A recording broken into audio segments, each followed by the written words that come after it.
Sa iba pang balita, patuloy pa rin ang pagmamanman ng Bureau of Customs sa mga oil smugglers kaya't maging ang mga puerto ay mahigpit na rin nilang minomonitor para maiwasan ang oil smuggling at madakip ang mga nasa likod nito. Muli mo kaming balitaan tungkol dito, Noel Perfecto. Hindi na papayagan pa ng pamunuan ng Customs Bureau na muli makapamayagpag ang gawain ng mga sindikato ng langis sa ilang mga economic zones at malalaking puerto sa bansa gaya ng Limay, Bataan at Batangas Ports, kasama na rin ang Manila International Container Port. Dahil sa makabago at pinalakas pang lalo na kampanya na inilatag ni Commissioner Rufy Biazon tulad ng mahigpit na monitoring ng mga puerto at ang pagpili o restrict ng importation ng crude at refined oil products, tiyak na mahihirapan ang mga oil smugglers na magpatupad ng kanilang illegal na gawain dito.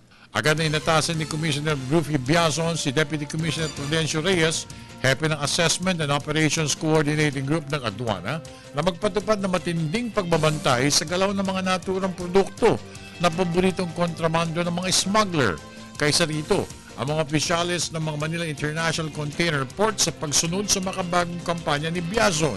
Ayon kay Attorney Edward Ibera, Deputy Collector for Operations ng MICP, mataman nilang binabantayan ng mga illegal na pakana ng mga smugglers sa kanilang poder pagdating sa usaping oil smuggling. Dito sa renewed campaign ni Commissioner Biazon, talagang kailangan ng doble, triple na pag-iingat, pagtatrabaho para hindi magkaroon ng smuggling sa oil products. Kaysa din si Director Leticia Litam at Jean Jacita ng assessment ng MICP sa inihag ni Deputy Collector sa kampanya ng pamunuan ng Customs. Ang ginagawa namin para makontrol ang smuggling, kailangan namin titingnan yung entry. Kung tama ang deklarasyon, tama ang value, tama din yung deklarasyon ng importer. Madalit sabi, sobrang higpit ngayon ang ginagawa niyo, pinatutupad niyo sobra. Oo, siyempre kasi yan ang instruction sa amin. Hindi kami basta-basta mag-process ng mga entry namin unless namin makita yung mga value na tama doon sa binibigay ng value ni Commissioner. We actually strictly enforce na ng monitoring namin dito kasi nagtiwala siya sa amin eh. The Collector of Customs, District Collector, nagtiwala na sa amin. Instead of clearance sa kanya, sabi niya, sa inyo na lang kasi higpitan na lang ninyo mabuti din.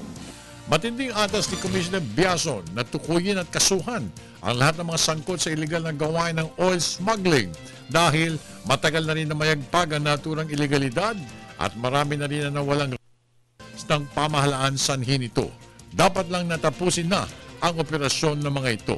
Para sa Telebisyon ng Bayan, ako naman si Noel Perfecto.